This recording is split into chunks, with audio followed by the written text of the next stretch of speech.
Olá a todos, sejam todos bem-vindos ao Security Talk.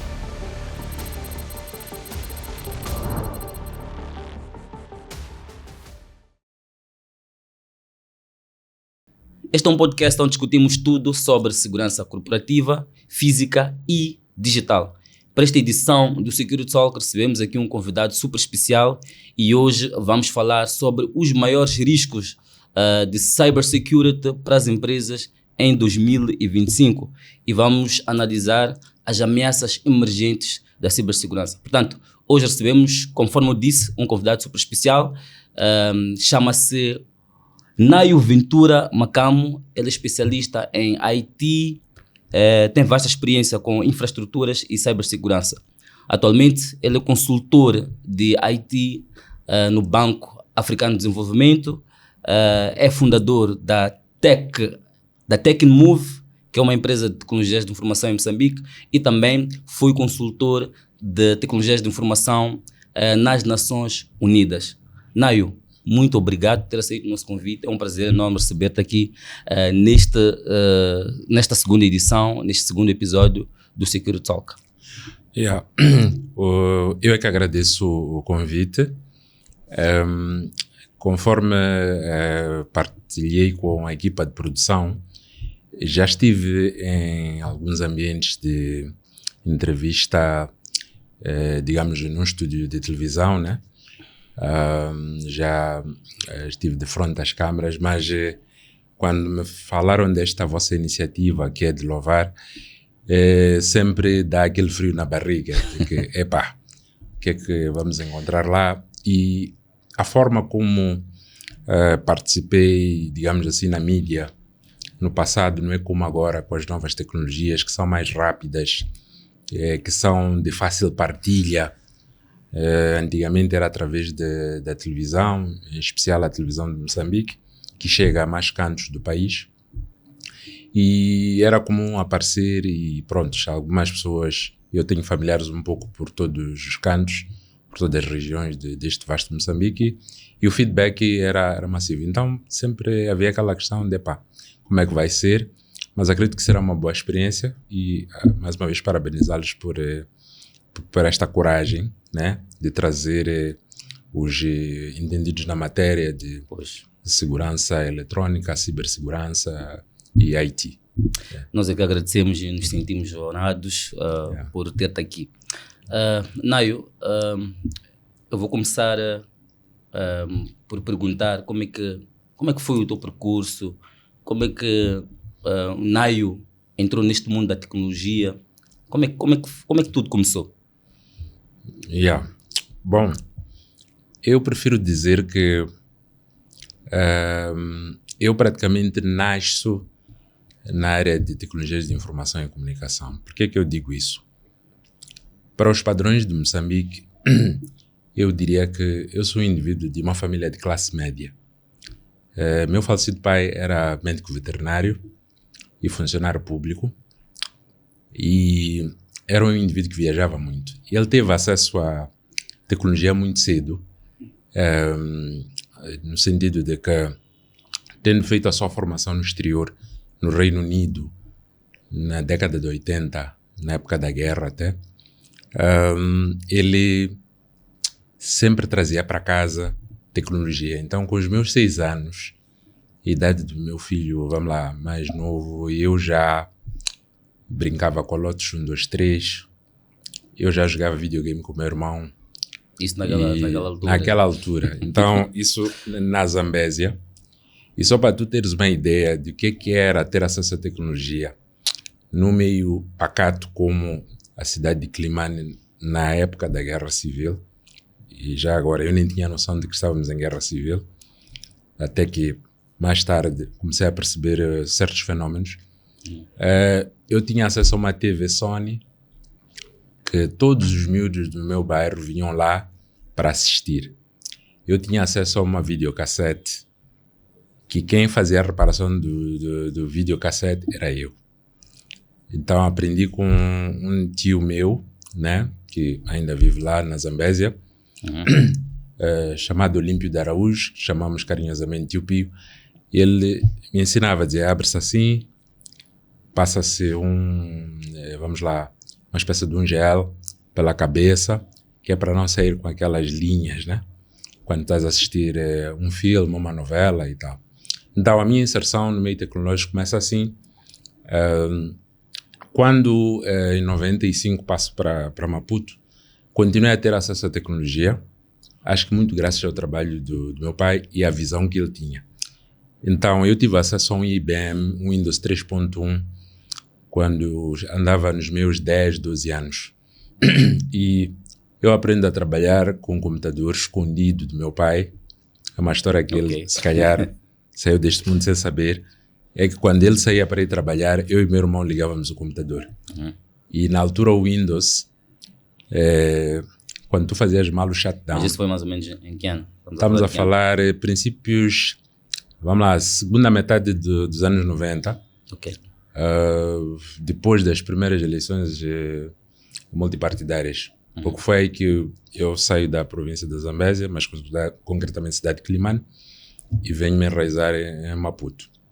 Então veio, o primeiro computador era um IBM, vamos lá, tinha aquele laptop de Lotus 123, mas aquilo era mais games. Então tenho acesso ao Windows 3.1, que era uma revolução na altura da Microsoft de Bill Gates. E eu já tinha esses acessos naquela altura. Tive acesso à internet também na altura, né? E havia uma coisa que meu pai fazia que dizia assim, na altura estava na moda ir ao internet café, não é como hoje que tens no telemóvel, e houve um período também que tinhas em casa, para as famílias que tinham, vamos lá, acesso. Então, eu fui uma pessoa privilegiada nesse sentido. Ele dizia, vai lá navegar. Apesar de ser uma pessoa que não era de IT, sabia a importância da componente da IT. Então, eu me formo como IT em casa, porque tenho acessos a tecnologias. Depois, as pessoas que estavam à minha volta, as minhas amizades. Tenho um amigo que ele hoje é um IT de renome, é diretor de software nas finanças, que é Dário Fortes, que também tem o mesmo percurso, tem o acesso. Tem um irmão que vive em Portugal, que manda software. O irmão dele, por acaso, é médico, mas dizia, pá, como vocês não sabem formatar computador? Então a gente ia lá, aprendia a formatar computador. Okay. Com os meus 15 anos, a gente vai fazer, chamávamos varredura, que é ir procurar revistas de informática, PC Magazine, etc., para ter os últimos jogos, os últimos softwares. Já comprava livros. Então, antes mesmo de eu sequer entrar nesse meio, eu me formo em casa e no meu meio social. Mais tarde, veio a decisão, obviamente, de entrar para o ensino superior. Eu entro para o ensino superior um bocadinho, influência da minha mãe, que vê uma coisa que eu não conseguia ver. Só para tu teres uma ideia, a minha ideia inicial de carreira era a sua profissão, que era comunicação, okay, que era jornalismo. Mas a minha mãe, numa conversa comigo, ela percebe que eu tinha muita aptidão em entender. Ela me pede uma explicação, meu filho, como é que se faz isto? Então ela percebe que eu, com muita naturalidade, eu conversava com a máquina e diz, é assim, por que tu não fazes informática? É aí onde vem a decisão de ir estudar informática como curso. Eu penso que quando eu andava na 10ª classe. E depois o percurso foi natural, porque um dos meus melhores amigos também segue aquele caminho. Então costuma-se dizer que, diz-me com quem tu andas, que te direi quem tu és. As pessoas que andam contigo, as 5 pessoas que andam perto de ti, é que determinam quem tu és. E pronto, essa influência também foi fundamental. Mas, conforme podes ver, começa lá quase que desde o berço. Ter acessos, vamos lá, ter o gosto e alguma inclinação. O meu irmão mais novo, ele é engenheiro civil. Também esteve exposto de certa maneira, mas não seguiu esse caminho. Entretanto, eu acho que ter sido uma criança privilegiada ajudou-me a fazer esse caminho E muito de que eu sei fazer e que aplico até no meu dia a dia profissional. Aprendeu na infância ainda. Aprendi na infância. Eu tenho um amigo que é também um engenheiro, vamos lá, que eu respeito muito, chamado Delcio Mukombo, que agora trabalha para o PNUD. É uma pessoa também que me impulsionou muito esse caminho, no sentido de que trazia-me CDs. Na altura não havia WhatsApp, a internet não era evoluída como hoje. Então, através de um amigo em comum, um colega dele de escola, no Colégio Kitabo, fazia-lhe chegar DVDs. Manda isso para o Naio. Então eu chegava e instalava o software. E depois houve uma onda, por exemplo, de rap, que nós eu praticamente acabei entrando também por causa da tecnologia, que é dominar softwares de produção de beats. Fruity Loops, etc. Okay. Então, e aliado ao gosto de música hip-hop, também, pronto, de certa forma isso contribuiu. Então, eu diria que a tecnologia está na minha vida desde muito cedo, a informática particularmente, e depois eu acredito que entrar para isto como vida foi uma consequência. Ok. Yeah. Diz uma coisa, Exato. Antes de ir para o ensino superior, já era professor de inglês ou foi, porque eu vi aqui na sua biografia que dava explicação de inglês. Comecei. Como é que foi isto? Sim, eu tenho muito orgulho de ter começado de baixo, que é uma coisa que muita gente tem receio hoje em dia. Eu noto que a geração atual tem medo de começar de baixo, de aparecer, desculpa a expressão, como se fosse um Zé Ruela. Eu começo como professor de inglês, mas eu já estava no 3º ano da universidade. Okay. Como é que surge o convite para dar aulas de inglês? Há uma pessoa que eu respeito muito, uma senhora chamada Elvira Augusta Gomes. Pelo que sei, ela não tinha assim muita instrução, né? Mas ela fez o ensino, vamos lá, primário colonial. Ok. Mas ela tinha uma capacidade e um conhecimento desde caligrafia, desde fazer contas de multiplicação com números com dígitos muito grandes, que lhe rendeu um prestígio aqui vamos lá, no meio de Maputo, que muitas famílias, principalmente famílias classe média alta, classe média, vamos lá, baixa, podemos assim dizer, procuravam pelos serviços dela. Nós desenvolvemos uma relação e essa relação também estendeu-se um pouco ao filho mais velho dela, que hoje até somos colegas de trabalho e somos amigos. Entretanto, quando chega a 2007, eu recebi uma chamada dela. E a consideração por ela era muito grande dentro da minha casa, porque o meu pai até dizia que, olha, no dia que aquela senhora falecer, tu tens que ir ao enterro dela. Por quê? Porque ela transformou muito. Por exemplo, hoje eu sou uma pessoa que escreve muito à vontade. Que hoje é um problema, infelizmente, mas isso daria para outro podcast, que é qualidade de ensino, etc. Okay. Eu estudei na escola pública e ela teve esse papel transformador. Entretanto, em 2007, quando eu já estou no 3º ano da universidade, eu recebo uma chamada dela e diz, olha, Naio, eu tenho um desafio para ti. Eu quero que tu sejas formadora aqui das crianças. E ela já estava com uma idade. E, para mim era uma oportunidade de, vamos lá, ganhar algum dinheiro, começar também a vida. Mas era expert em inglês na altura. Eu sabia falar bem, comunicava bem. Inglês era uma das minhas melhores subjects, digamos assim. Hoje isso é uma coisa muito comum. Todos os Haitis são muito bons em inglês. Não tem como não seres bom em inglês, porque o inglês, se tu queres procurar informação, mesmo a língua franca, estou a falar em termos de business, a parte de tecnologia, é o inglês. Okay. Então o inglês é incontornável. E isso também veio, o inglês começa de casa também. Meu primeiro professor de inglês foi meu pai, depois a minha mãe meteu-me numa escola de inglês e vou te dizer, eu era péssimo, eu tinha notas péssimas quando fui a essa escola. Mas eu aprendo inglês de forma autodidata. Okay. Em casa, com os livros da Universidade de Edimburgo, que o meu pai trouxe depois de fazer o seu mestrado. Em parte foi isso. Depois, é a música, são os filmes e a tecnologia. Pois. Então, eu estava, digamos que, preparado para o desafio de dar as aulas. Mas o ser professor de inglês foi um starting point. E numa altura diferente do país, digamos assim, em termos econômicos, né? Eu, como professor de inglês, o que eu amealhava, eu conseguia passar férias na Beira, por exemplo. Então, comecei com aquele que eu ganhava ali, mais os biscates de, vamos lá, de informática. Sabes que o informático sempre é alguém que chama para trocar o pente de memória, instalar um software, então... Antivírus, etc. Antivírus. Exato. Então, naquela altura, eu amealhava ali, amealhava colar, e eu consegui, por exemplo, ir visitar os meus familiares na Beira.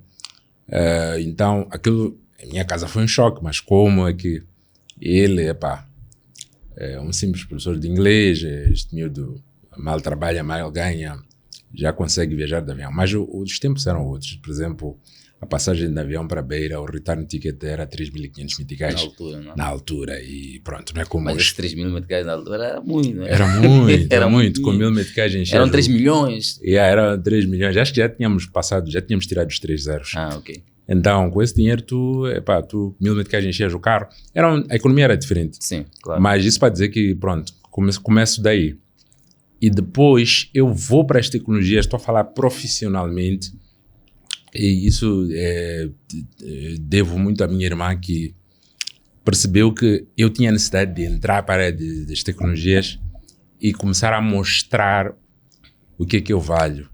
Começar a implementar na prática os ricos conhecimentos teóricos, práticos que aprendi no SCTEM, onde fiz a minha formação superior, e eu tinha essa necessidade de pôr a mão na massa. E, de certa forma, passei para algumas pessoas da minha família essa estratégia. E, se me permite abrir um parênteses, há uma viagem que eu faço à África do Sul em 2007. Ok. Desculpa, 2007 não, 2004, no meu primeiro ano da universidade, que muda a minha vida para sempre. Eu, na África do Sul, reparo que as pessoas vão para o estágio, está certo que o currículo deles é diferente, aquilo que eles chamam de bachelor é em 3 anos. Eles iam para na África do Sul, segundo ano já estavam no estágio. Por exemplo, um dos meus amigos de infância, que estava na África do Sul, fez a vida na África do Sul, mas agora penso que está em Pemba, ele diz, venha conhecer Joanesburgo. Eu não conhecia Joanesburgo. Então meu pai diz, ok, como tiveste boas notas, vai lá com esse amigo. Então, quando chego lá, eu acompanho a dinâmica dos estudantes universitários sul-africanos. Eu passava o dia, na casa sozinho, ele só voltava ao fim do dia. Um dia ele me levou à Universidade de Witwatersrand. Na altura era a melhor de África, ou das melhores. E acredito que ainda é uma universidade de referência. Então vejo que a universidade era totalmente diferente, mesmo o campus aqui da UEM não tem comparação com aquela universidade. Entretanto, tinha lá clínica, tinha lá faculdades estruturadas. E quando eles voltavam da universidade, esse meu amigo, ele lia Robert Kiyosaki, Rich Dad, Poor Dad. Há muitos coaches financeiros hoje que as ideias que difundem vêm de Rich Dad, Poor Dad. E eu tenho contato com Rich Dad, Poor Dad em 2004. E isso mudou a minha mentalidade de enfrentar a vida, profissional, financeira, etc. E é um best-seller. É um best-seller. Kiyosaki é um best-seller. De todos os tempos. E vai fazer um evento na África do Sul agora. Ok. Então, Kiyosaki foi uma das minhas referências nessa componente. O estágio no segundo ano, aquilo entra na minha cabeça. Eu guardo aquilo, no segundo ano não fiz o estágio. E no terceiro ano, porque passámos a estudar à noite, o meu curso na altura era o curso mais difícil da universidade. Então, havia um grupo muito pequeno que passava para a noite. Eu, felizmente, fazia parte desse grupo. E depois comecei a ver, você fica com o dia todo, depois às 18 é que vai à escola, deixa lá usar esse tempo melhor. E é aí onde aparece a minha mana mais velha que diz que, eu conheço alguém que vai ter com fulano na empresa X, neste caso uma empresa chamada CA Computer, e pede para falar com o engenheiro Dilip Samji. Então é aí onde eu entro, porque também alguém me abriu a porta. Okay. Mas devo dizer que entrei por baixo, e tenho orgulho de ter entrado por baixo, porque hoje tenho uma confiança e um percurso, e vamos lá dizer, fundações sólidas, que me permitem, vamos lá, enfrentar qualquer desafio. Okay. Eu gostei muito, não é, da sua história, é uma biografia interessante, mas entretanto eu penso que agora podemos ir para o lado mais técnico da nossa conversa, exato. Não é? O nosso tema é cybersecurity. Sim. As pessoas estão nos assistir aqui, ou pessoas estão nos ouvir, muitas delas não entendem sobre o que nós estamos a conversar. Às vezes é preciso destrinchar alguns conceitos técnicos e tornar uma comunicação mais afável. Né? Exato. O que é isso de cybersecurity? As pessoas ouvem muito cybersecurity, inteligência artificial, mas as pessoas só ouvem, mas não entendem. O que é cybersecurity, basicamente? Ok. Bom, de forma simples, eu diria que no contexto atual de um mundo altamente digitalizado, informatizado, cybersecurity é um conjunto de ferramentas, até mesmo metodologias, estratégias, né, para proteger pessoas e as organizações. Quando nós falamos de cybersecurity, nós não podemos... Falamos sim das infraestruturas, dos softwares, dos aplicativos, dos gadgets, dos devices, mas nós não podemos descurar o fator humano. Okay. A cybersecurity existe porque, e começou a ganhar terreno, porque a internet, quando nasce, ela não é segura. A internet surgiu num meio, vamos lá, de pesquisadores, ok? E ela nasce com o protocolo HTTP de Tim Berners-Lee, um britânico, que estava num centro europeu de pesquisa e necessitava de divulgar, partilhar informação. A internet nunca foi desenhada para ser segura. Quando é que ela começa a se Nunca tornar... foi desenhada para ser segura? Não. Mas como assim? Se estudar a história da internet, a internet não foi desenhada para ser segura. Eu trouxe até aqui para este podcast alguns exemplos.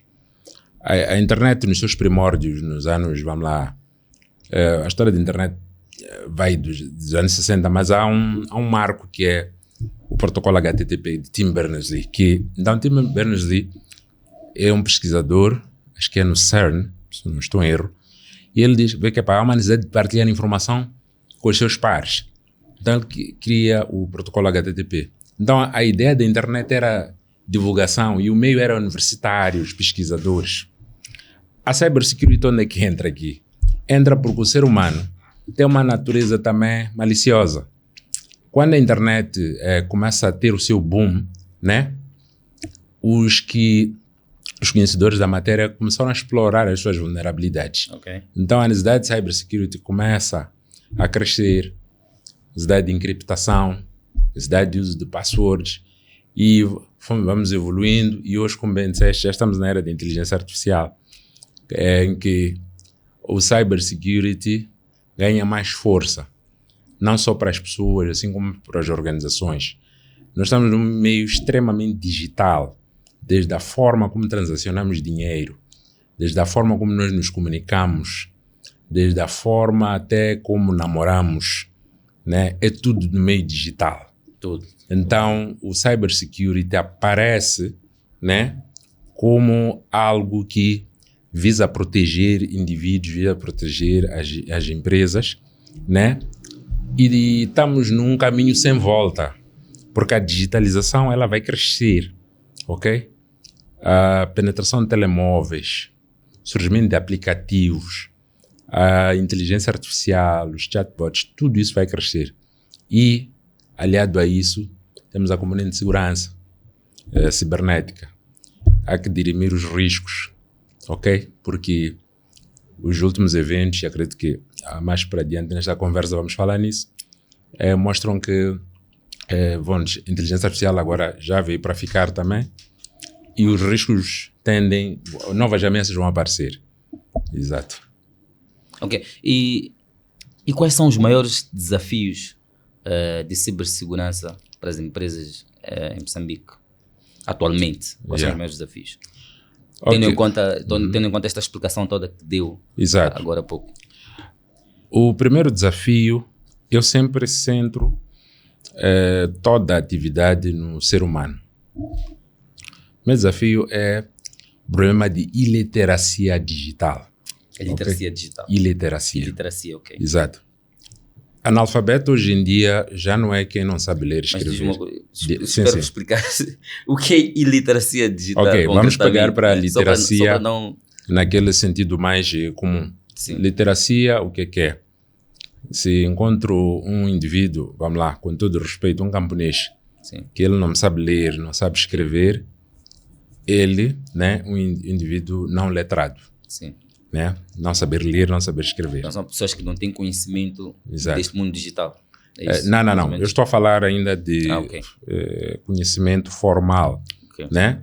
Então, por exemplo, tu és jornalista, tu és uma pessoa letrada, tu sabes ler, sabes escrever, sabes contar, ok?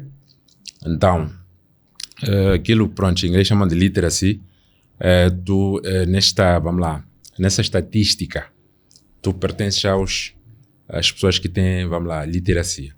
Agora, iliteracia digital é o contrário. É o contrário, né, de literacia, mas no sentido do meio digital. Por exemplo, um indivíduo que, não tem acesso a um telemóvel, né? Podemos dizer, entre aspas, que é um iletrado digital. Exato. E se ele é um iletrado digital, ele não tem acesso a M-Pesa, por exemplo. Se alguém quiser lhe mandar dinheiro, ele vai depender de um banco, de um ATM ou, sei lá, de uma, de outrem. Se ele não está no WhatsApp, você não tem como lhe mandar uma imagem, ele não vai ter acesso a certos níveis de informação, né? Que uma parte da sociedade já tem, e ele até pode ser excluído, inclusive, economicamente. Então, voltando à sua questão dos desafios, para mim é a iliteracia digital. Porque, por exemplo, por que há muitas burlas no M-Pesa? Aquilo que chamamos de SMS phishing. Aquele é um problema de preparação das pessoas. Por exemplo, recebi um SMS a dizer que confirmado, recebeu tanto, não sei o que, de fulano, não sei o que. Mas ele tem que ter uma preparação para ver que, para já vem um número que não é um número, é o comum. Que nem é um número que aparece no momento, vem lá o nome do destinatário, que é M-Pesa, o confirmado. Então, e depois, logo a seguir, ele recebe um golpe que diz, olha, mandei-te dinheiro que entrou na sua conta por falha, né? É um golpe muito comum que é na praça. Peço para devolver de imediato, não sei o quê, começa a sofrer uma pressão. E a pessoa, se não está preparada, a pessoa vai devolver, ok? O famoso ataque... Vai devolver um dinheiro que nem devia devolver. Sim. O dinheiro vai correr, dela, porque se é uma pessoa honesta, que recebi dinheiro por engano de alguém, eu vou devolver, né? Depois acontece muito, acontece muito. O famoso manda neste número. Exato. Né? É muito comum.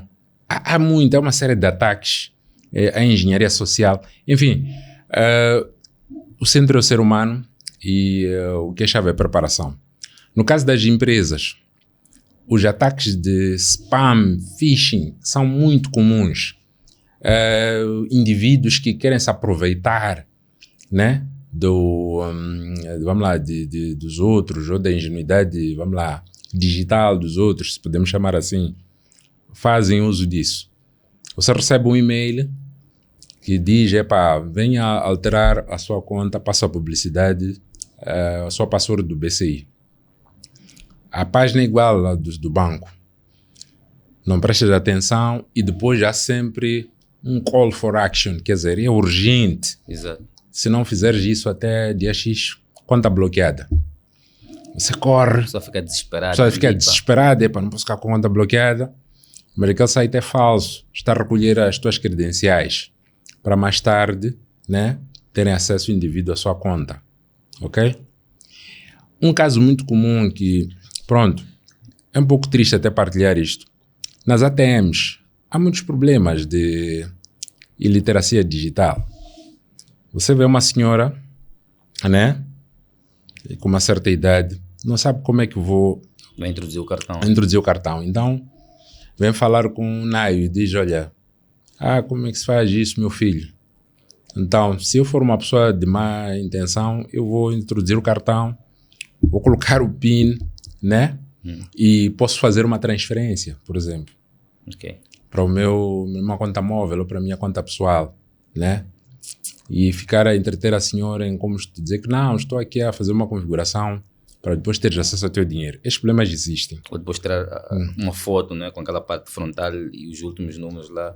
E depois... Também. E hoje em dia com os, como é que é? Com o TAP, né? Sim. Com os cartões de proximidade.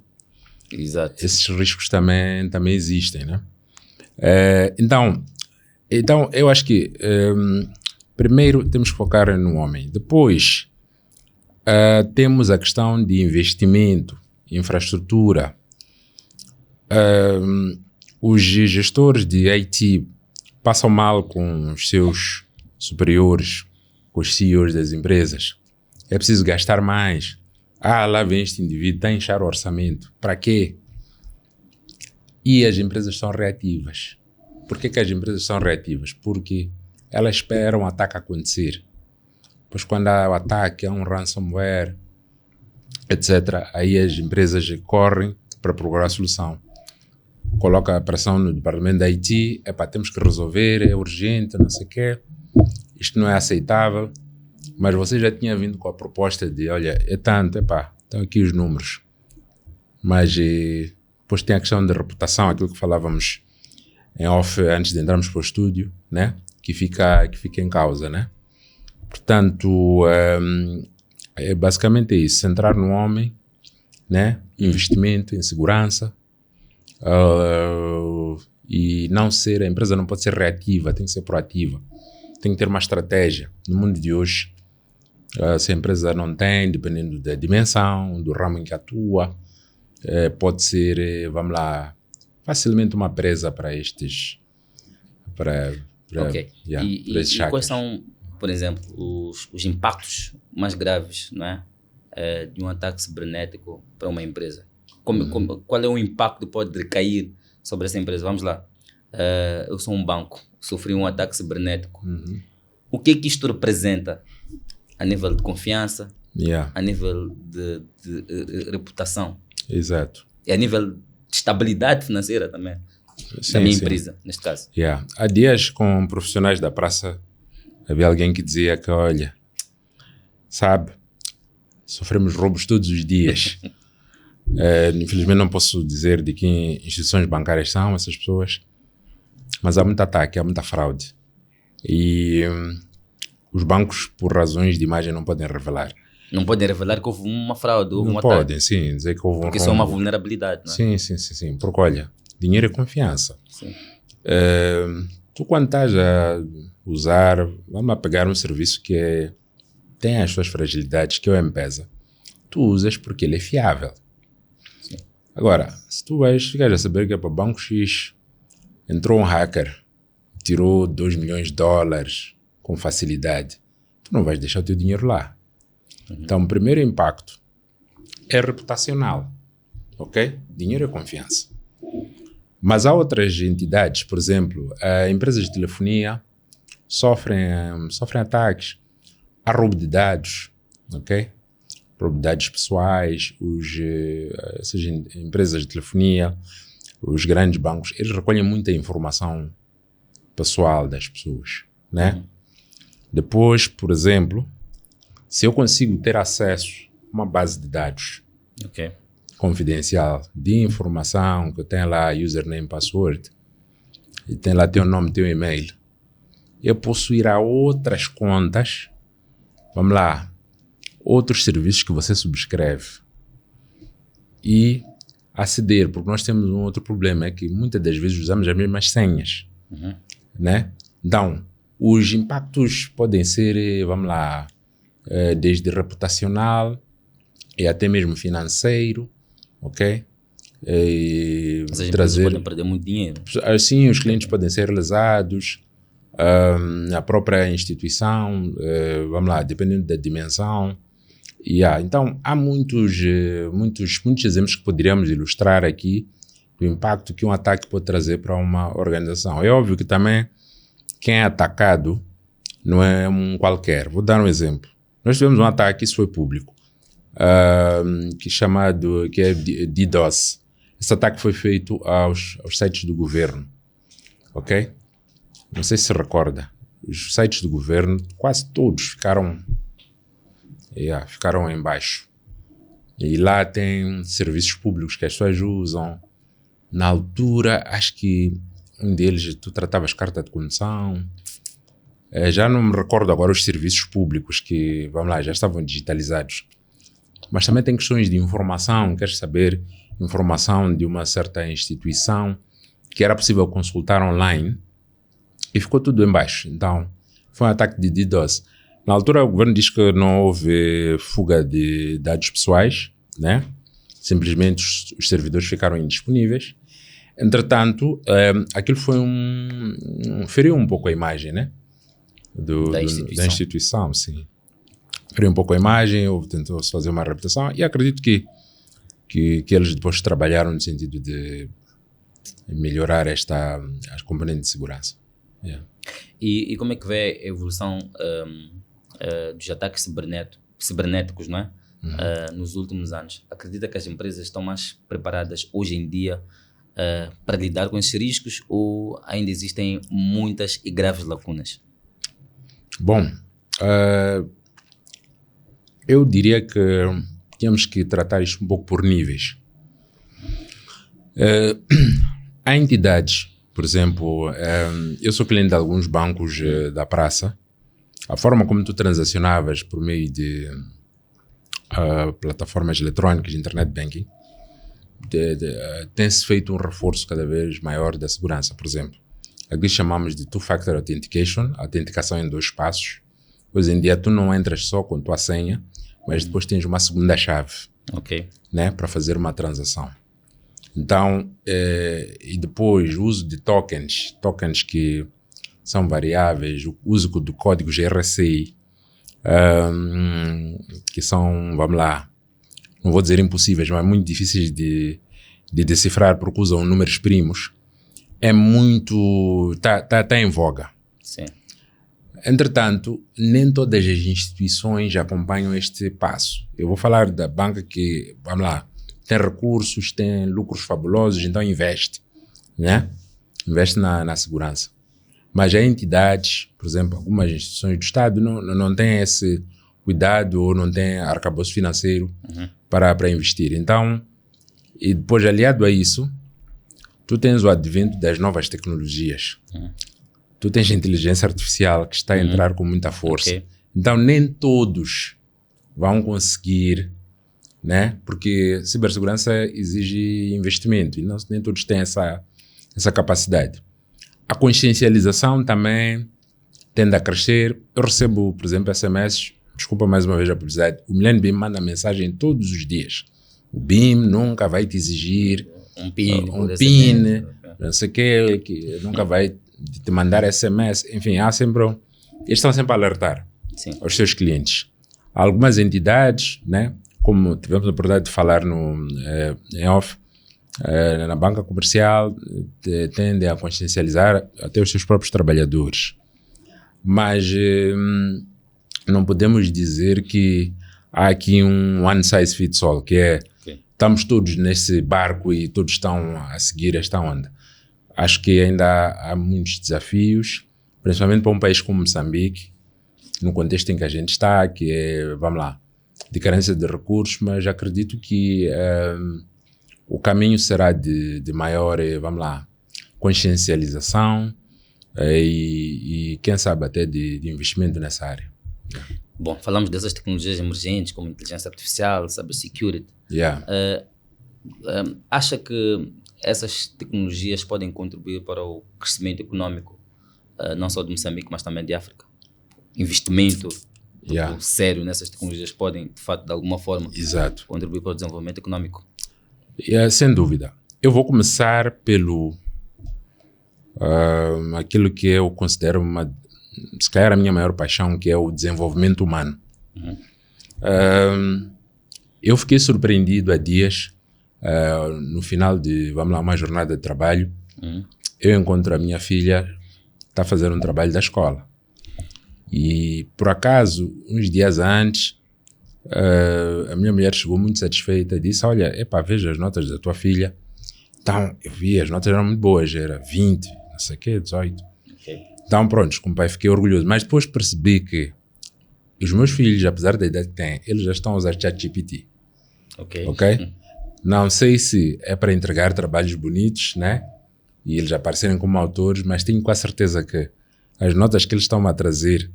O ChatGPT ali dá um help. A inteligência artificial tem um help, porque com a inteligência artificial também pode melhorar a educação, acesso ao conhecimento e com rapidez. Então, para mim, esse é o benefício número 1, né? Mas há dias, só para criar um pouco de contradição, o Amat Kamal, um empresário e analista da praça, disse: o que é que as pessoas vão fazer com a inteligência artificial se não tiverem, se forem analfabetas, né? Tu vais usar, por exemplo, para a tua atividade jornalística, porque tu já tens um know-how que veio, digamos que do ensino convencional, né? Aprendeste daquela forma, mais tradicional, e hoje tu usas a inteligência para melhorar, né? Agora, um indivíduo que, está tábula rasa, não vai usar a inteligência artificial. O fator humano é importante. Sim. Educação é muito importante. Indo mais além, a inteligência artificial, por exemplo, permite fazer uma monitoria de campos de cultivo, né? Por exemplo, com recurso à tecnologia de drones, produção agrícola. Nós podemos ver um campo de cultivo de repolho, né? E fazer uma projeção. Inteligência artificial eu uso muito, porque conforme partilhei consigo, eu nas horas vagas sou agricultor. E eu tenho um viveiro em casa, que às vezes eu não sei o que está plantado ali. A inteligência artificial diz, olha, isto é uma árvore isto é mangueira, isto aqui é a teira, e até às vezes numa fase muito embrionária da produção. A inteligência artificial, por exemplo, na minha machamba de milho, ela me diz quantos meses falta para colher. Com uma simples fotografia, ela faz uma análise. E se aquilo que eu cultivo não estiver bem cuidado, se tem pragas, ela diz, tem praga. Pode usar, NPK. Pode usar composto. Tens que regar.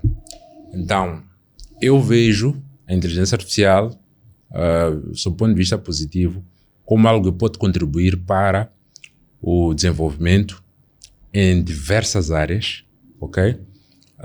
Porque o seu uso é bastante expansivo, é transversal e não tem, quase que não tem fronteiras. Mas temos que apostar muito na educação. Então, temos a educação de base, que é um problema, né? As pessoas têm que ser letradas, as pessoas têm que estar devidamente formadas, e para aí usarem a inteligência artificial em seu benefício e para o desenvolvimento do país. Bom, eu vou recuar um bocadinho mais para trás, não é? Sim. No âmbito da sua biografia. Exato.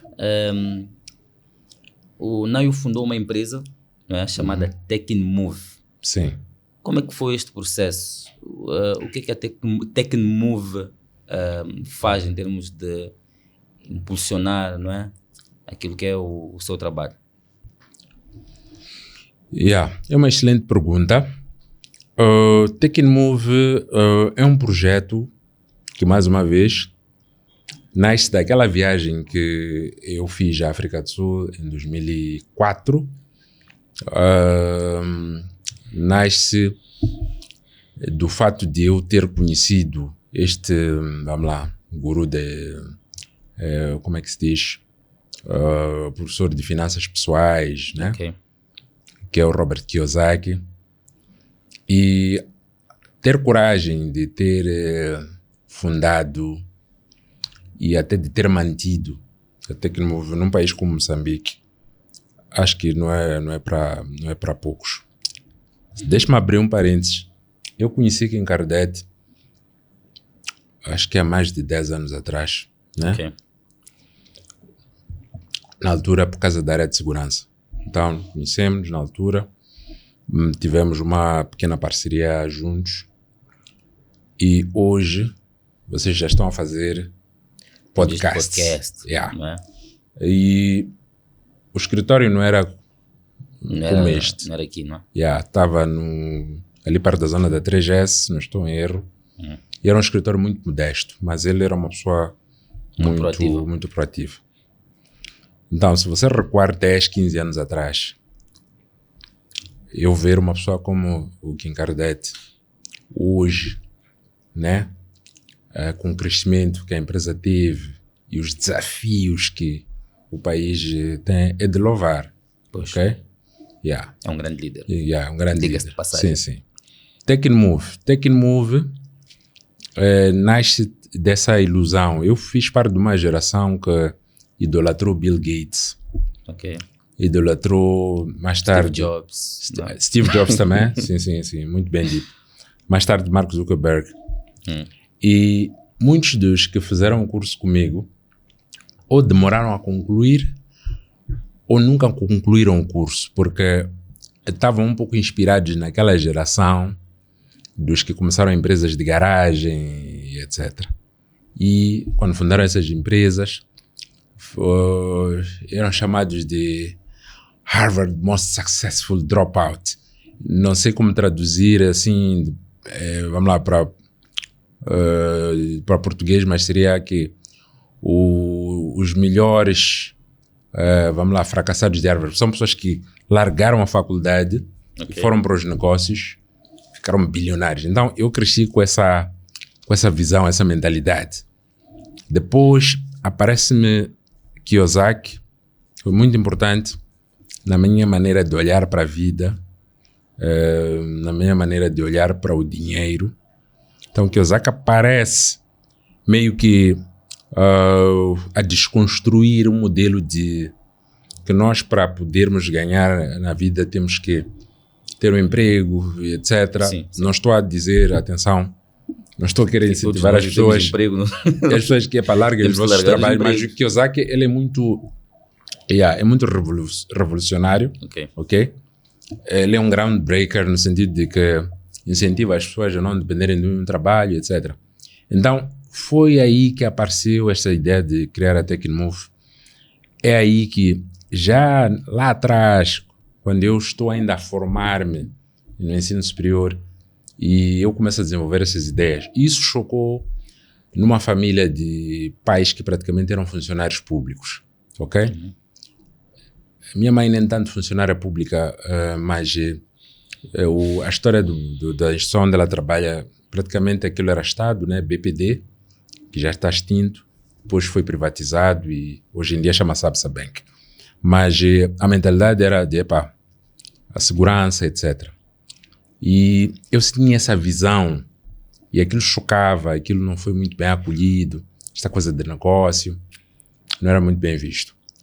Hoje dou um bocado de razão aos meus pais naquela altura por tudo que o país passou, mas também digo que não foi mal de tudo. Trouxe-me muito aprendizado, mesmo o meu crescimento como homem, as experiências, porque tive momentos da minha vida que eu vivi do meu próprio negócio, paguei as propinas dos meus filhos, a alimentação, e que não era muito fácil, no mercado onde as empresas, por exemplo, não têm cultura de pagar a tempo e horas uma PME, ok? Então, isso contribuiu muito para o meu crescimento. Na parte técnica também, eu recebia, era normal, na parte técnica, nós recebemos muitos desafios. Diz, olha, tem esse sistema aqui de incêndio, né? Sim. Vamos lhe dar um contrato de X mil meticais. Tens que montar isso. E você precisa de viver à custa daquela oportunidade. Mas você não tem todo o know-how para poder montar o sistema. Você vai atrás. Você procura alguém que sabe. Você liga para a África do Sul, vai à internet. E no fim, ganhaste mais um conhecimento.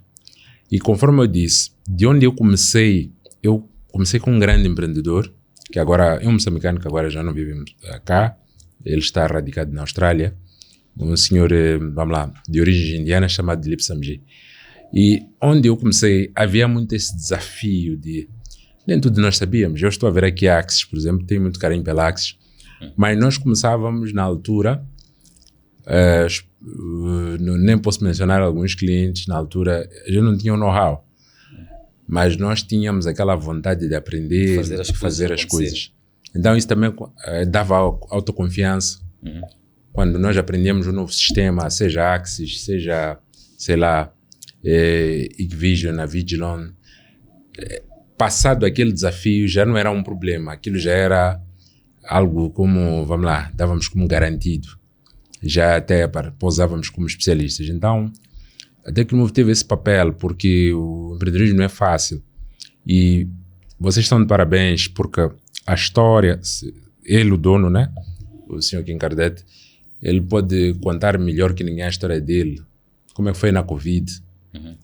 Como é que foi agora, depois das últimas eleições presidenciais? Né? Ele melhor do que ninguém pode dizer como é que sobrevive.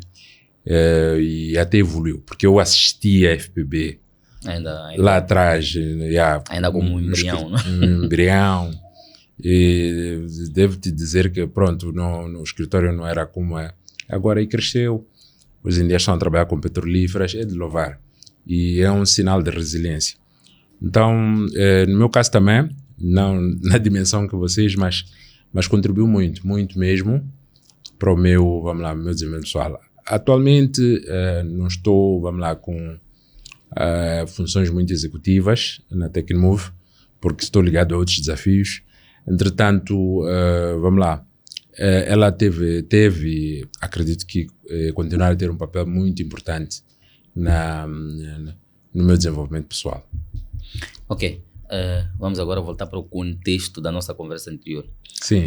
Grandes empresas geralmente investem muito nessa questão de cybersecurity. Sim. Mas as pequenas empresas ainda enfrentam alguns desafios. Exato. Como é que as empresas, as médias e pequenas empresas, que neste momento estão a enfrentar desafios em relação a ataques cibernéticos, podem se proteger mesmo com recursos limitados?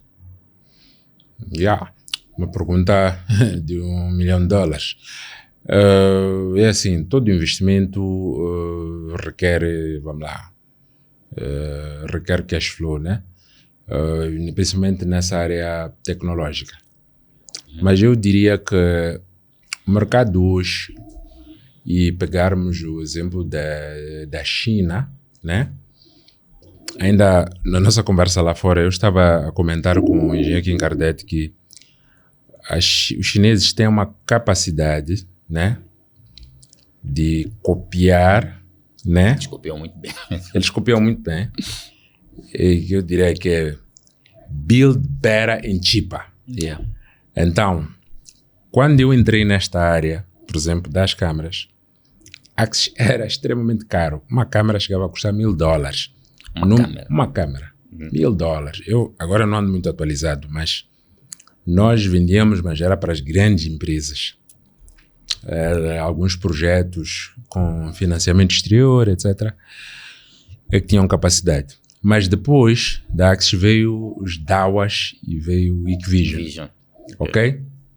Mas a Bosch sempre esteve naquele nível, não é? A Bosch é high level, é como Axis. Yeah. Né? Bosch, Isto já agora o que é? Esta marca não conheço. Isto é True Vision. Ok. True Vision. Não conheço muito bem esta, mas anyway, acredito que esta pode ser talvez, vamos lá, uma marca chinesa. Esta é sueca, né? O que os chineses fizeram foi fazer essa transição para build better and cheaper. Okay. Fizeram isso com inteligência artificial. As empresas, né, as de pequeno porte, terão que seguir o mesmo caminho, que é, eles vão ter que procurar aquilo que é do seu calibre, porque no mercado existe. Agora, o que não podem fazer é estar vulneráveis e não, digamos assim, e não tomar ação nessa componente, porque correm risco de serem engolidos. Então, o mercado está segmentado. Podem olhar mais para a Ásia e não olhar nem tanto para o Ocidente, para os americanos, para, sei lá, fabricantes alemães e outros, e olhar para o mercado da Ásia. Acho que pode trazer soluções. Bom, já que a cybersecurity, a cibersegurança neste caso, tem sido um tema muito comum no nosso dia a dia. Yeah. Qual é a visão do NAIO de integrar, por exemplo, a cybersecurity no currículo moçambicano? Assim, nas escolas secundárias, por exemplo, né? Essa pergunta é muito, muito pertinente.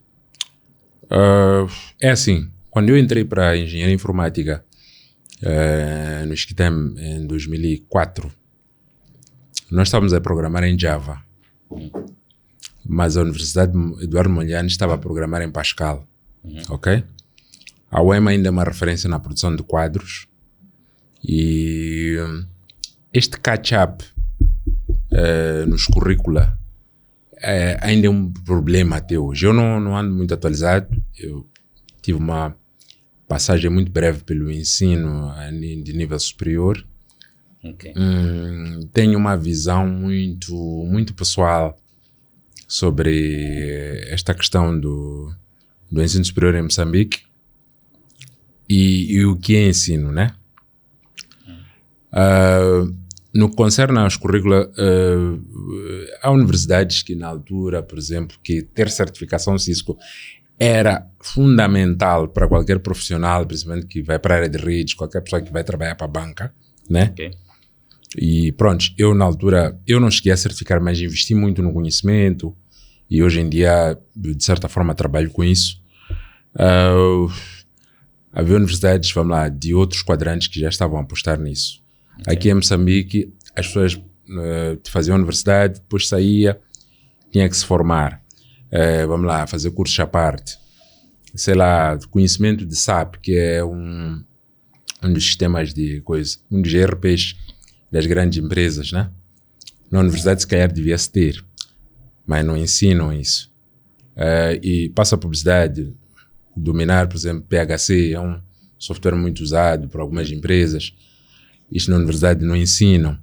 Então, o desafio de alinhar os currículos às necessidades do mercado, né? Okay. Isso existe. Eu tenho certeza, e eu conversava isso com um colega meu de faculdade, quando nós falávamos das nossas noites de sofrimento, a escrever código, a corrigir código, a procurar um erro. Para quem programa em C, há um erro chamado segmentation fault que nos dava de fazer e tu não sabes se era ponto, vírgula, ponto. Você não vai fazer hoje da mesma maneira, vai fazer com inteligência artificial. Okay. Vai corrigir o teu código. Então, as universidades mais elitistas, elas vão conseguir acompanhar esse ritmo. Entretanto, universidade é uma coisa de elite. Eu espero não criar polêmica aqui. Eu não estou a dizer que as pessoas de rendas mais reduzidas não podem ir à universidade, né? Isso é um debate para um outro podcast. Entretanto, a história mostra que as universidades são coisas muito elitistas, ok? As universidades elitistas, mesmo, vamos lá, se você pegar na América, Harvard, Yale, Princeton, são universidades de muito alto nível. Não é qualquer um que consegue pagar. Alguns até endividam-se para poder ter um diploma de lá, né? Mas essas universidades investem no conhecimento. Os MPs de lá são de altíssima qualidade. Okay. Na realidade moçambicana, isso é cada vez mais complicado. É muito difícil, por exemplo, com todo respeito, não estou a ver a Universidade Pedagógica a fazer esse catch-up. Por quê? É uma universidade pública e os recursos que o Estado tem hoje em dia são escassos, né? Ele tem guerra em Cabo Delgado, ele tem que combater a fome no sítio e para depois ir investir ali massivamente. É um bocado complicado. Daí que o futuro vai acabar levando para lá. Vão investir, vão ter que trocar os currículos. Conforme eu disse, não sei se ainda se programa em Pascal hoje em dia, mas houve alguém que chegou, saiu um decreto a dizer que é para parem de programar em Pascal. Eu duvido. Hoje em dia já tem que se programar em Python e outras, linguagens mais modernas. A inteligência artificial vai entrar naturalmente, até mesmo com os orçamentos limitados, assim como ninguém nos deu ordem para passarmos a usar todos os smartphones. Uhum. Não saiu nenhuma lei que diz que você tem que ter smartphone. Mas, não vou dizer todos os moçambicanos, né? Mas é uma tendência praticamente obrigatória. Por quê? Porque você vai se sentir excluído da sociedade. Você vai querer acompanhar a notícia em tempo real, não vai conseguir, você vai querer fazer uma transação. Então, isso vai ser uma tendência, eu preferia dizer, quase que natural. Numa primeira fase, dizeres que vai haver uma corrida, uma aposta forte. Talvez os grandes players, neste caso a China, os Estados Unidos, a Europa. Aqui eu vejo que vai ser um processo mais gradual, mas vai ser algo que em algum momento, porque veja que esse acesso a essa tecnologia também vai reduzir o custo, né? Uhum. Acompanhamos o advento de DeepSeek, que os chineses fizeram aquilo que é o copy, build better and cheaper. Yeah. Então, vieram provar que é para os ChatGPTs e outros, que eram caríssimos, a inteligência artificial da Google, que eram investimentos caríssimos, mas no fim do dia, né, eles provaram que não, é possível fazer com menos recursos. Ok? E aí, nós, entre aspas, temos que agradecer um pouco à China, porque acaba também economias mais emergentes, acabamos tendo acesso, né, a essas coisas sem muito investimento. Mas pronto, vai haver essa troca dos currículos, é inevitável, mas não vai ser uma rapidez muito grande. E depois, pronto, há questões aqui sobre ensino e educação, o investimento na educação que o país faz, que isto daria para conversa para outro podcast. Bom, Naio, a digitalização está a aumentar, né? Como é que acha que as empresas podem proteger os seus dados, dos seus clientes, dos seus colaboradores? Por exemplo, será que os meus dados estão seguros na nuvem? Será que os meus dados, será que a minha informação está segura, por exemplo, no Facebook ou em qualquer outra rede? Então, qual é o papel dessas empresas, não é? Na proteção de dados dos seus clientes, o seu cliente do Facebook, por exemplo, o seu cliente do Instagram? Sim. Não é? E depois existem outras plataformas de nuvem para armazenamento de dados. Será que estamos seguros na internet?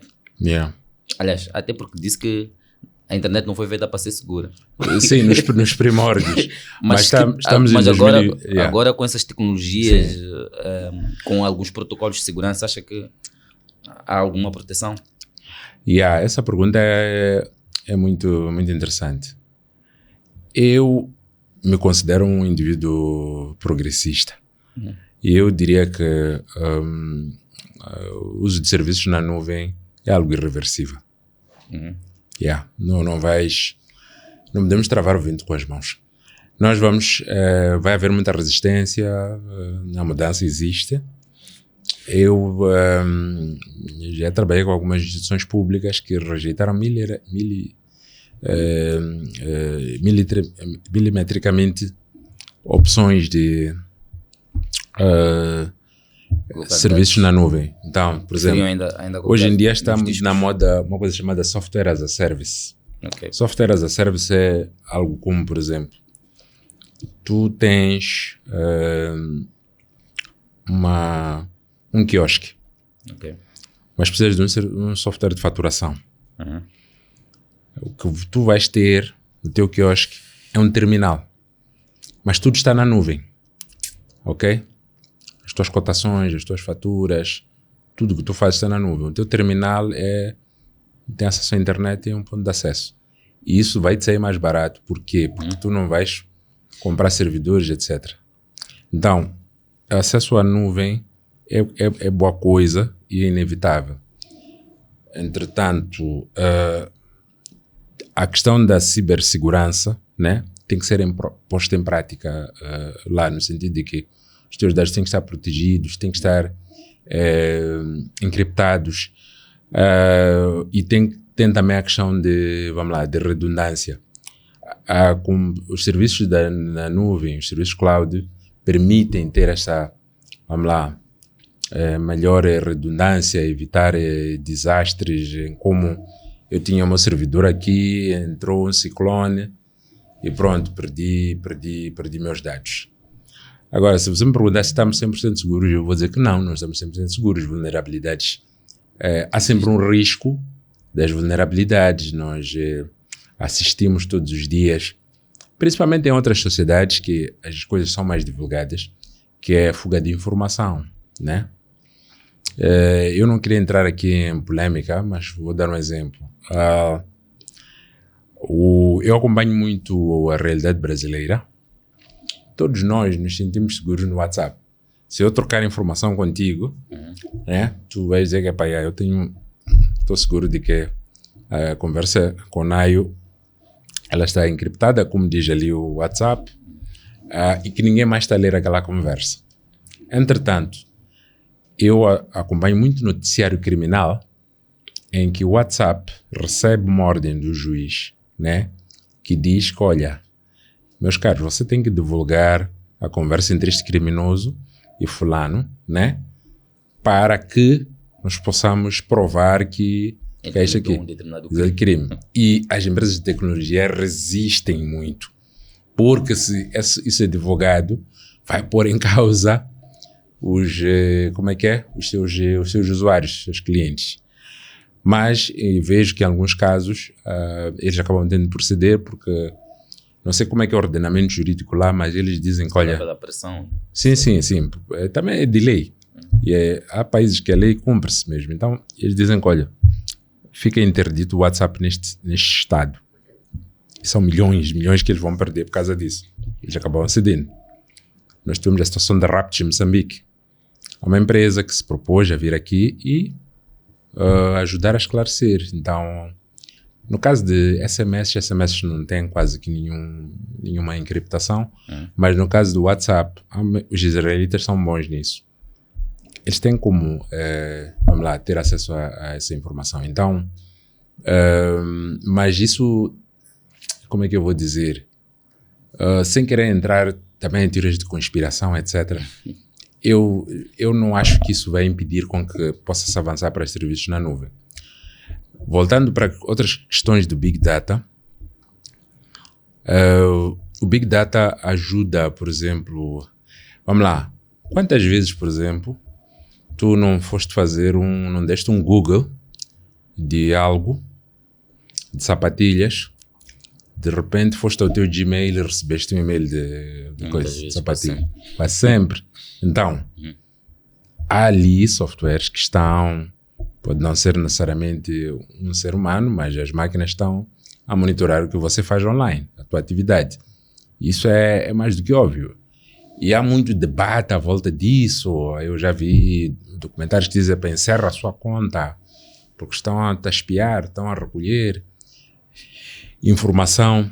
Mas pronto, estas empresas também, em países onde há mais regulamentação, também estão a ser muito pressionadas por causa de proteção de dados pessoais, né? Por exemplo, a União Europeia nessa parte é muito rigorosa, quer dizer, os dados das pessoas não podem andar aí de qualquer maneira, o Facebook recebe multas elevadíssimas porque quando se descobre que está-se vamos lá, a fazer uso indevido de dados.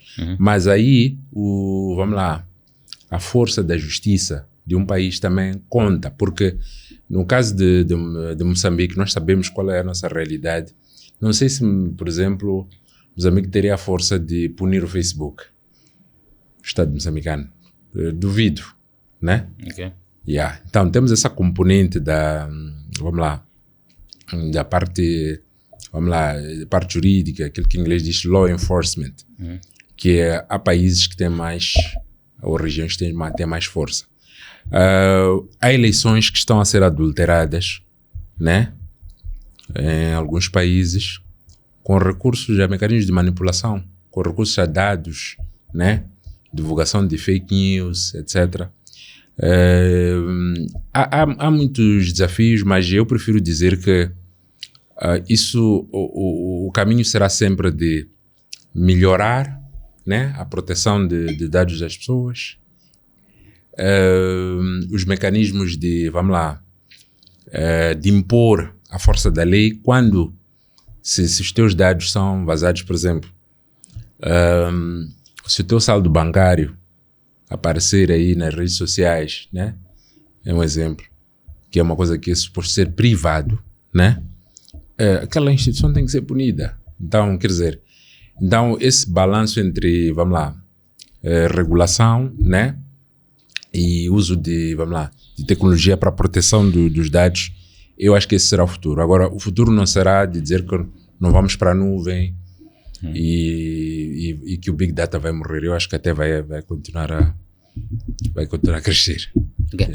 Estamos quase na reta final aqui do nosso podcast, mas entretanto ainda vamos fazer umas perguntas aqui ao Nayo, umas duas últimas, não é só para fechar. Mencionou na sua biografia que gosta muito de fazer networking. Como é que isto tem impactado no seu crescimento profissional?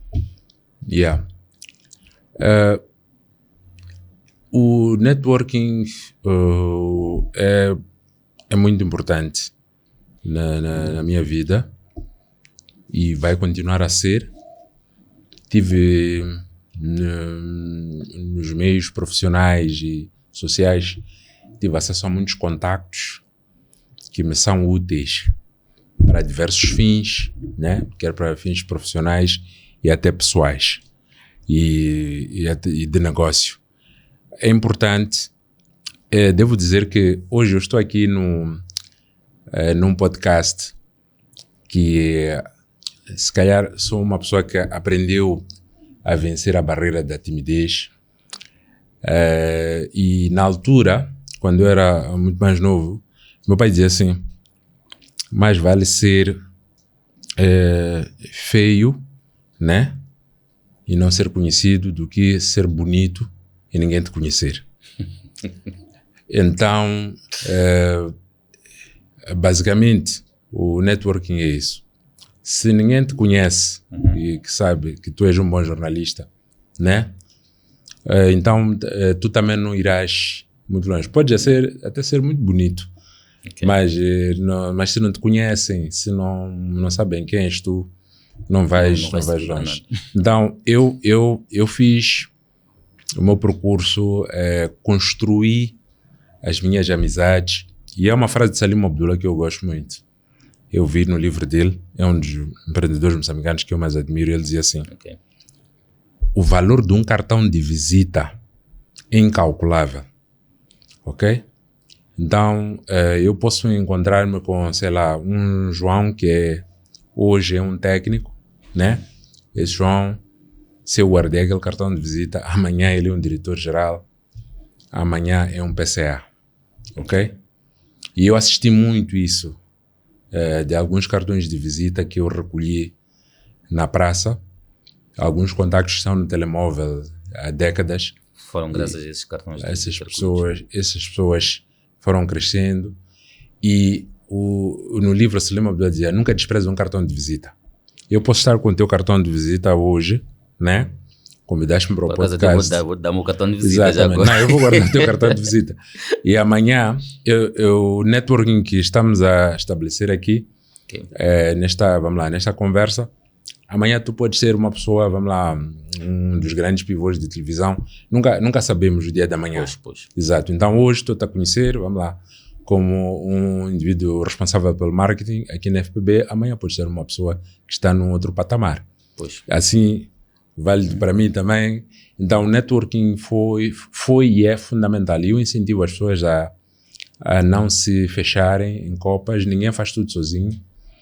É preciso, vamos lá, fazer amizades, fazer contactos. Muitos do meu meio dizem, tem muitos contactos, não sei o quê. Eu fui aprendendo a fazer isso. E, por exemplo, um conselho também aos mais, talvez aos mais jovens que estão a começar agora. Visitar feiras é muito importante. Nós estamos a falar da Securex em off antes de entrarmos. Eu fui muito à Securex, ajudou-me muito profissionalmente a encontrar soluções para o mercado moçambicano. E pronto, e procurem sempre estar perto de pessoas de sucesso, ok? Em Moçambique há muito estigma com o indivíduo que vence na vida. Porque aquele tem mania, não sei o quê. Exatamente. Colhem pessoas que são bem-sucedidas para vocês também serem bem-sucedidos. Exato. E claro, não se pode copiar 100% o que alguém fez, mas aquilo que é positivo, tentem copiar e fazer uso disso. Networking é o poder. Networking é o poder. Aquilo que eu estava a dizer, o poder de um cartão de visita, tu não sabes. Pois. Okay? Há cartões de visita que eu tive acesso lá atrás, quando eu comecei. Esses cartões de visita hoje são poderosíssimos. Ok. Yeah. Só para terminar, essa é a última questão que eu vou te fazer, vou lhe colocar. Muitos países africanos, neste caso, enfrentam muitos desafios atualmente na implementação de tecnologias avançadas. Sim. Como é que estes países como é que a África, não é, pode superar esses obstáculos? A África vai superar esses obstáculos investindo em infraestrutura. O problema da África é a infraestrutura. Já falamos muito do capital humano, mas falando já de coisas mais tangíveis, nós precisamos de energia elétrica de qualidade, ok? Nós precisamos de investir em fibra óptica, nós temos que investir em satélites e nós os africanos temos que também começar a comunicar uns com os outros. Okay. Nós vamos buscar muito referências de fora, gostamos muito de falar dos outros, mas há países aqui que estão a fazer coisas interessantes. E temos que deixar esse estigma de que é algo de África, é algo, vamos lá, desprezível, né? Eu quero só abrir um parênteses. Eu tive a oportunidade de visitar um país irmão alguns anos atrás, por causa do meu trabalho. Eu fui a Angola. Eu fiquei muito impressionado, mas um dia estava a conversar com alguém sobre Angola e eu disse, eu até gostaria de levar os meus filhos para lá, né? Aqui no sul da África, nós olhamos mais para a África do Sul com aquele respeitinho e tal, mas se falarmos de Ruanda, se falarmos de Angola ou de outros países africanos que estão a fazer algumas coisas interessantes. Por exemplo, Angola lançou um satélite, né? Ruanda também está na crista da onda em vários aspectos, ok? Um país pequeno, tem os seus problemas, sim, mas olhamos sempre há um estigma com coisas africanas. Então, os africanos, sim, têm que investir em infraestrutura, mas têm que começar a falar uns com os outros. Moçambique tem coisas boas que Moçambique está a fazer. Por exemplo, Moçambique produz bons técnicos. Okay. Eu não tenho números, não tenho estatísticas, mas eu noto que os técnicos moçambicanos, quando eles vão para fora, eles destacam-se. Outro dia vi um moçambicano que está na Google, que produziu algo relacionado à inteligência artificial.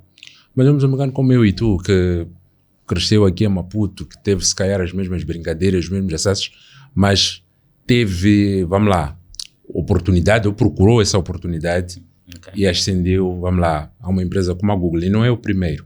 Então, há que haver esse maior intercâmbio, mesmo para questões de cibersegurança, porque, vou dar um exemplo, M-Pesa é uma realidade em África, mas M-Pesa não é usado, por exemplo, nos Estados Unidos. Eles têm outras formas, mas em África a M-Pesa é fundamental, né? E é muito bem sucedido. Então, por que não aqueles problemas de segurança que há no M-Pesa, ou vamos lá dizer, carteiras móveis, na África do Sul eles chamam de e-wallet, é muito comum, né? Transferência para telemóvel. Aqueles problemas que temos, falarmos entre nós. Como é que vocês estão a resolver esse problema lá? Né? Como é que você resolve o problema de clonagem de um número? Né? Como é que você resolve o problema de SMS phishing, que é, manda neste número, estás a ver? Ou mandei-te dinheiro por engano, devolve-me lá. Yeah. Então, é um problema comum a vários países africanos. Mas não sei se está a haver uma conversa nesse sentido, para podermos, evoluir juntos. Muitas das vezes, os africanos vão buscar soluções de fora. O que está lá fora, o que está em outras regiões, outros continentes, é que é o melhor. Mas às vezes, entre nós falarmos... Então, temos um debate aqui interno. Temos um debate interno, sim, para as nossas soluções, né? Por exemplo, alguns países, aquilo que se chama-se Global South, Brasil usa Pix. O Brasil está a usar Pix por aproximação.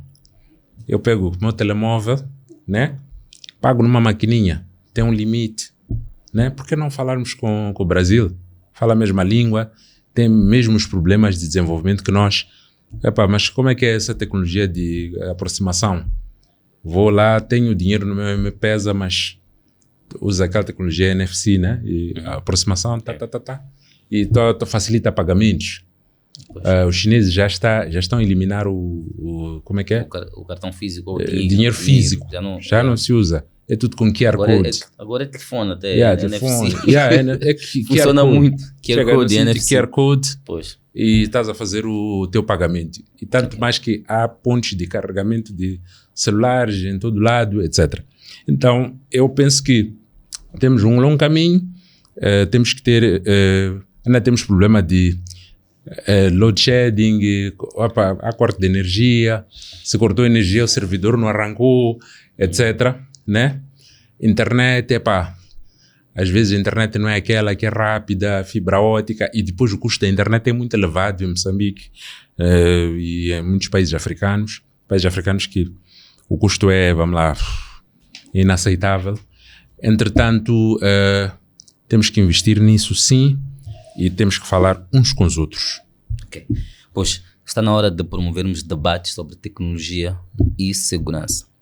Naio, muito obrigado, muitíssimo obrigado por ter aceito aqui participar do nosso podcast. É o 2º episódio, não é? E obrigado por confiar e acreditar em nós. Já agora, pode deixar ficar uma mensagem, né, sobre o que acha do nosso podcast, o que acha que pode trazer em termos de benefícios para a comunidade. Sim, queria aproveitar para parabenizar publicamente este podcast Security Talk, que visa trazer alguns especialistas, né? Os fazedores da área de tecnologia, área de segurança, cibersegurança, segurança eletrônica, enfim. É mais uma excelente iniciativa do engenheiro Kim Kardec, e por aquilo que é a visão dele a curto, médio prazo, né? Ou até mesmo a longo prazo. Eu acho que é uma iniciativa que vai dar que falar. Acredito que, por ser um podcast muito técnico, vai começar por atrair uma pequena comunidade, mas vai crescer. Estudantes vão querer aceder a este podcast, e pelo nível de convidados que ele diz que vai trazer, algumas das pessoas passaram pelo meu percurso, estão no meu networking. Okay. E eu estou ansioso por assistir os próximos episódios. Acredito que serei um seguidor assíduo. Dar-vos muita força. Em termos de engagement, claro que o crescimento vai ser lento. Eu assisti outros podcasts que eram mais genéricos sobre outros temas, e acredito que vão melhorar. Sem querer, vamos lá, fazer publicidade de, vamos lá, não vou dizer que é concorrência, mas é um podcast que eu gosto, que era do Macagi, por exemplo, Daniel David. Sim. Contribuiu muito, histórias inspiradoras, Moreira Chunguissa, Clarice Machanguana, o próprio, vamos lá, Salim Abdullah, que eu já tinha lido o livro. Então, vocês vão dar um contributo também, né? No meu caso, há podcasts de qualidade na praça, muito bons, foram evoluindo, começaram uma coisa simples, depois é o cenário, etc. Começas a ouvir histórias de vida e te inspiras. Aqui, as pessoas vão aprender, vai dar também, vai valorizar a nossa classe, né? Dos engenheiros que atuam nesta área, vai dar visibilidade. Eu penso que é bem-vindo, então, de parabéns e pronto, espero que isto chegue temporada 10, episódio 100 e pronto, vão ter muito sucesso. Daqui a pouco vamos começar a ter branding aqui. A ideia é essa. Exato. Um branding aqui a passar. Exato, vamos começar a ter marcas que vão querer se associar a este podcast. Pois. E eu vou poder afirmar com muito orgulho que, eu estive lá, aceitei o desafio, conforme sabes, cheguei muito, vamos lá, nervoso a sair, ao terminar o meu expediente, a vir para aqui no carro, a transpirar, mas pronto, vocês com a vossa estratégia de acolhimento, então tem tudo para dar certo e desejo as maiores felicidades e a comunidade, vamos lá, todos que estão nesta área, só tenho a agradecer, é um aprendizado e desejo sucesso. Aquilo que é a vossa estratégia, com certeza vai funcionar. Obrigado, Naio. O nosso podcast termina por aqui. Voltamos numa próxima oportunidade. Não se esqueçam, a segurança começa com informação.